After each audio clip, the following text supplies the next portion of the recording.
Hi, and welcome to Paper Route Scrapbooking. I'm Nadine, and today I'm bringing you another episode of Cricut for Scrapbookers. Today we'll be talking about choosing cardstock colors for your layered or paper piecing SVG files.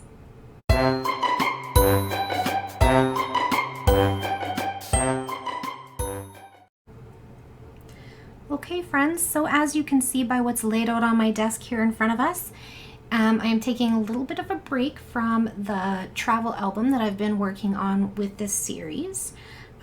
And I am going to be doing some things that have been inspiring me this recently and working with some different things. So first of all, one of the things that has inspired me is I found a new designer, like new to me designer. I'm sure she's been on the internet for a while now.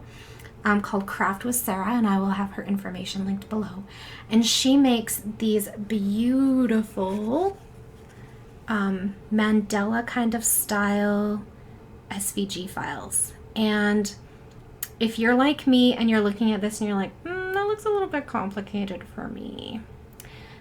So what happened with this was that I waited for her files for October because in the month of October, she is offering 20 days of cut files. So each day, one cut file will be free for 24 hours. She also has some free cut files on her website if you want to go check those out. But this is what was inspiring me, was that I was looking forward to scrapbooking maybe some fall theme stuff after I had gone through all of my papers, and I saw how much Halloween and fall products I have. I really felt like I needed to dip into those this fall, and so I'm going to do that. And so when I saw this, and I was like, well, I'm going to wait for her 20 days of cut files. And so this was day one, and you know what? This was not difficult to put together in the least. It was 5 sheets cut, like 5 different colors, and after I got it off the mat, weeding it wasn't really that hard. A lot of the pieces stayed on the sticky mat when I pulled the piece off, so that didn't take barely any time at all. Some of the smaller things, like these guys' eyes, these little pumpkin eyes, I had to poke those out because they're pretty tiny. But for the most part, like, the pieces just stayed on the mat, so it didn't take me long to weed it at all. And then gluing them together, it was just 5 layers on top of each other. There was not really a big deal. The only thing that was even a little bit tricky, and it wasn't really, was that these 2 pumpkins are different sizes, and so when I glued the first pumpkin down, I glued this size onto this pumpkin and then realized right away it was wrong. But because I use a wet glue, it was really easy to just switch it up and put them where they belong. So anyways, I really like this. I think it's really beautiful. So the thing that I wanted to focus on for our video today was the choosing your colors when you are making your layered pieces. So I just wanted to tell you, like, the layered pieces often come already colored. So whether you're buying an SVG off of Etsy or you're buying an SVG layered file from Cricut Design Space, they already come colored, right? And so for me, in the beginning, especially when I was doing mostly just cardstock designs with my Cricut, I was just going by the colors that they had suggested, I guess. And part of that was because I did a lot of Disney in the beginning, and the Disney characters already have their colors assigned to them. It's not like I wanted a purple tiger, you know.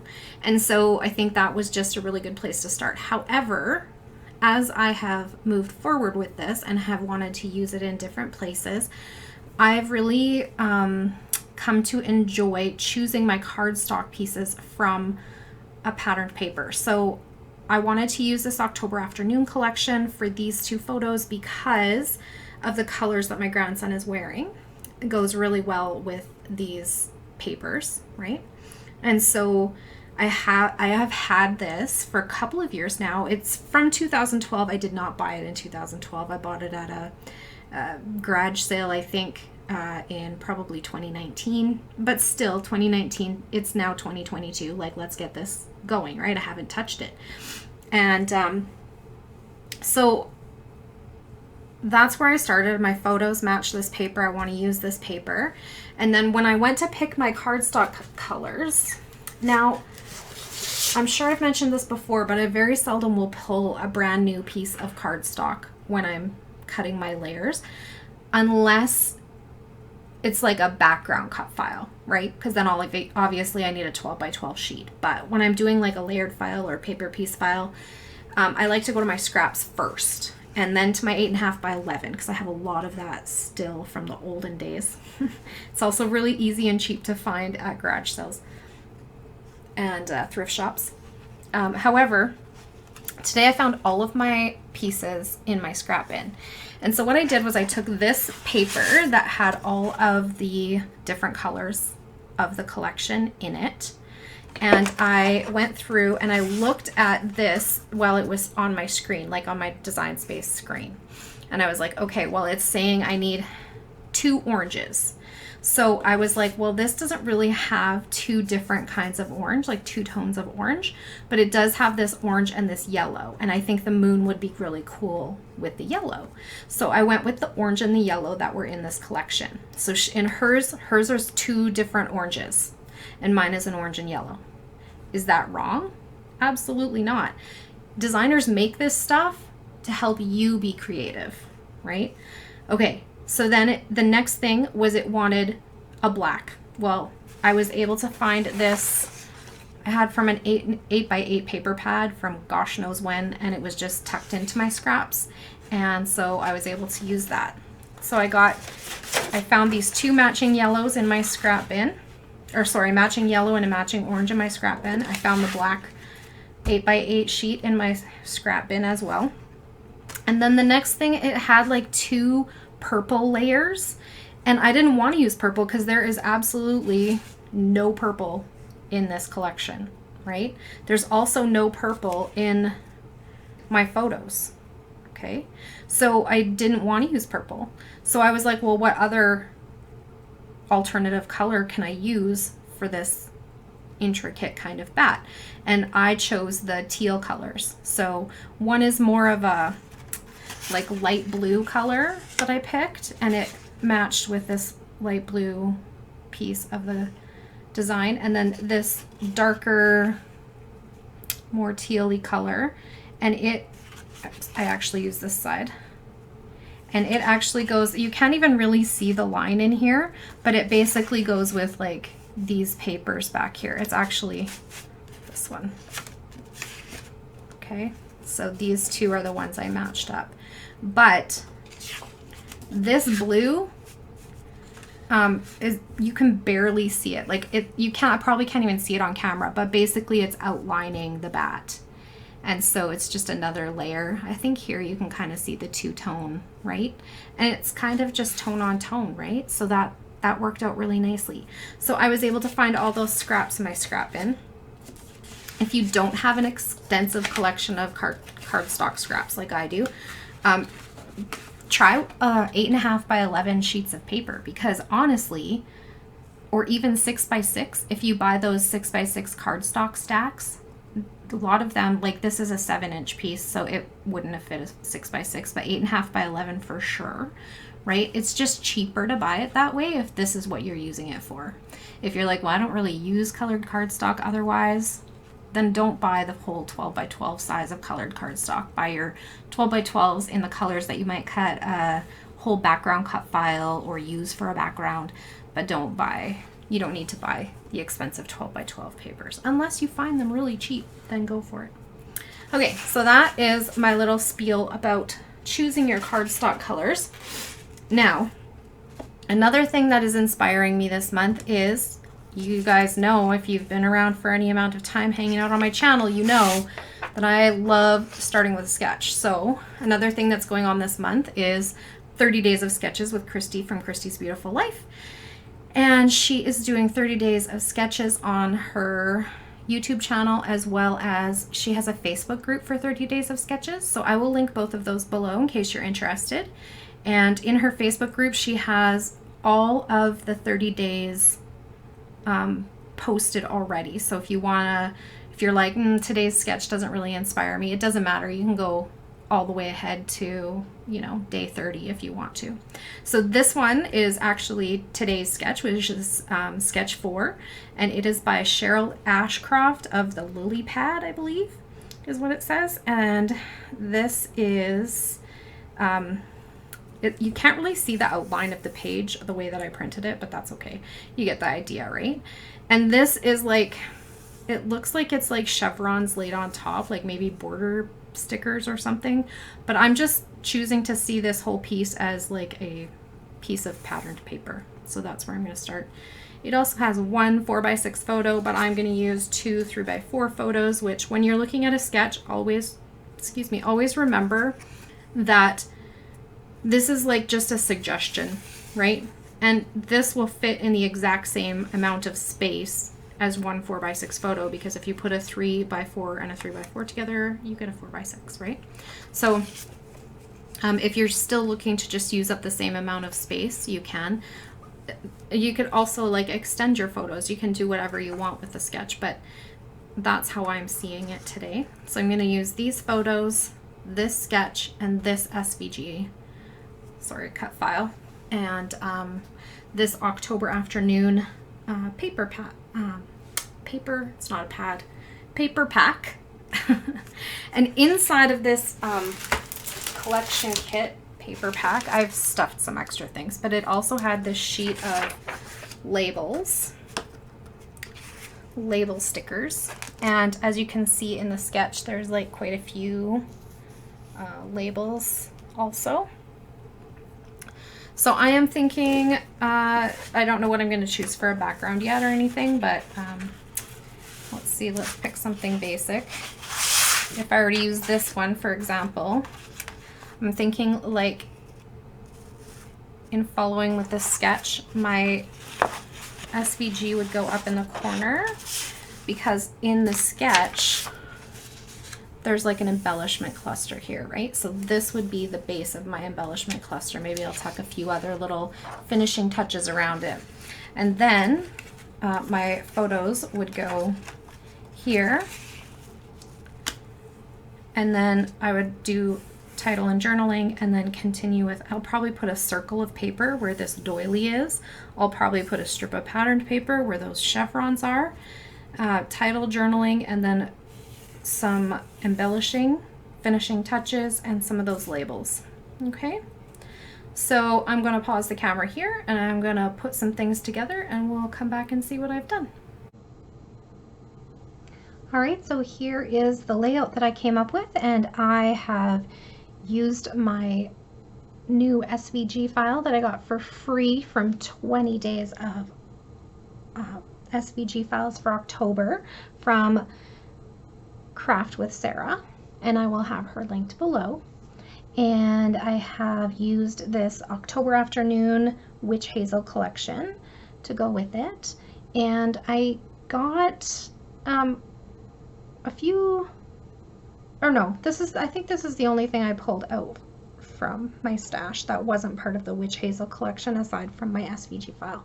So here's what I did. I did a 8-inch by 12-inch sheet across. So my background paper was the star thistle. I don't know who names these, but it always fascinates me what they do. Star thistle was the background sheet that I used, or not the background, the star paper. And then I used a piece of, so I cut an 8 by 12-inch piece out of Whisker of Cat, which is this one. Whisker of Cat must go in a potion. And I cut a circle. I just put it on my Cricut. I do have a circle cutter that I will often pull out, but since my Cricut was out already, I just typed in 6-inch circle and went with that. And that was out of this paper called Freckle Dust. Freckle Dust. I wonder if that goes in potions too. And then this is a trick that I learned from Allison Davis from Scrapbook Generation. She often will put these stripe strips across, and it just brings in all the colors from the collection so that everything that you use is represented, right? So I did that, and this sheet is called Chamomile Oil, and I'm only telling you these things because I find them fascinating. Not because you can buy this paper anymore, although, hey, I bought it years later, so you never know, right? Okay, so I got my papers down. I backed my photos, or matted my photos, with the leftover pieces from the black 8x8 paper that I cut the black part of the bat from, and the rest was just recyclable. And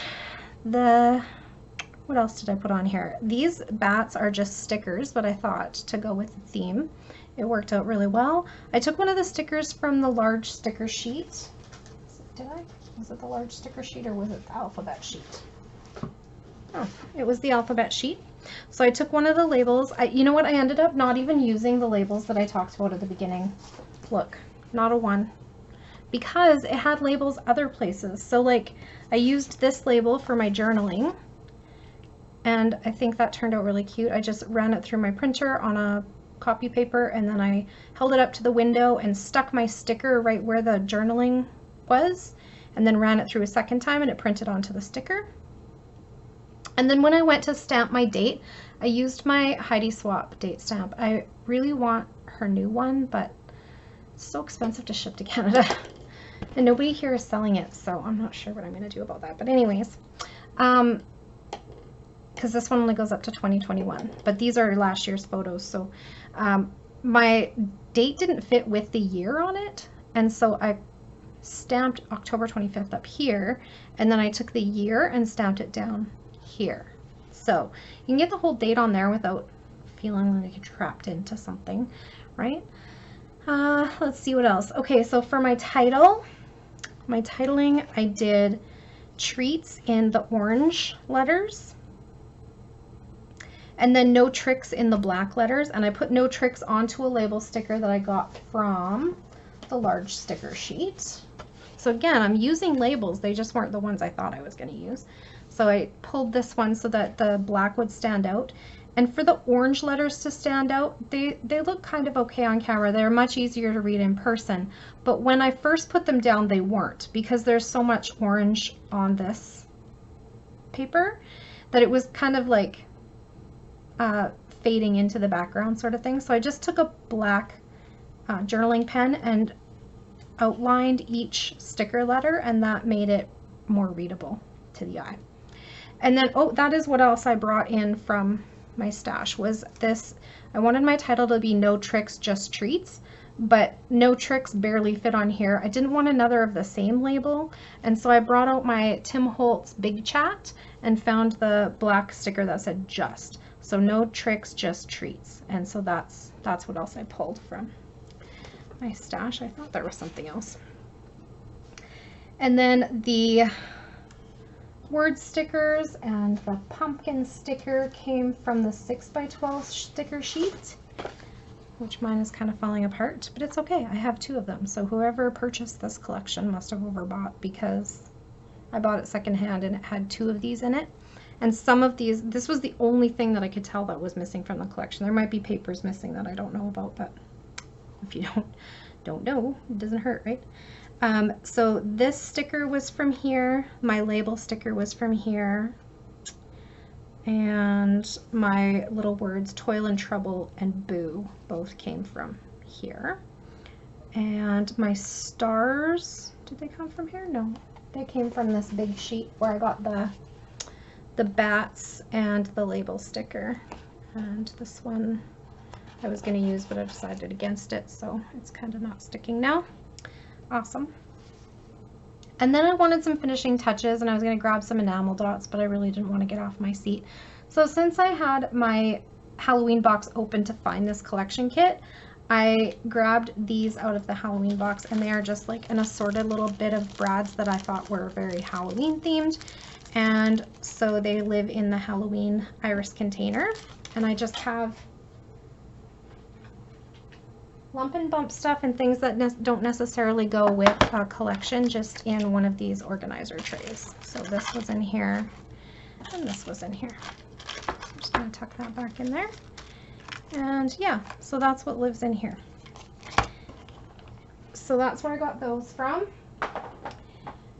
And I think that about does it. So I stayed pretty close to my sketch. So looking at these chevrons as one big piece of paper, I used that one large piece of paper.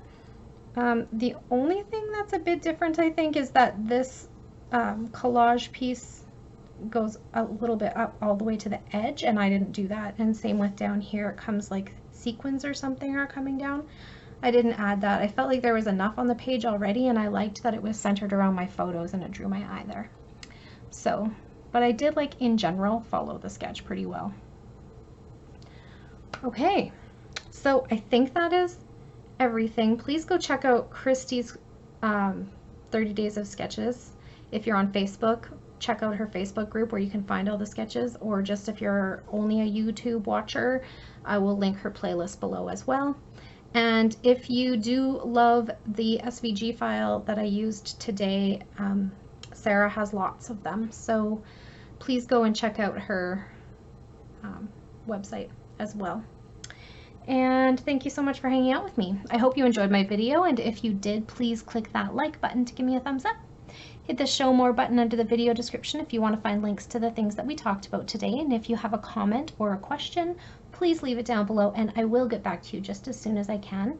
If you would like to see more of my videos, it would really make my day to have you as a subscriber. Just click the subscribe button and be sure to hit the notification bell if you want to be notified when a new video goes up. Have a great day, everyone. Bye for now.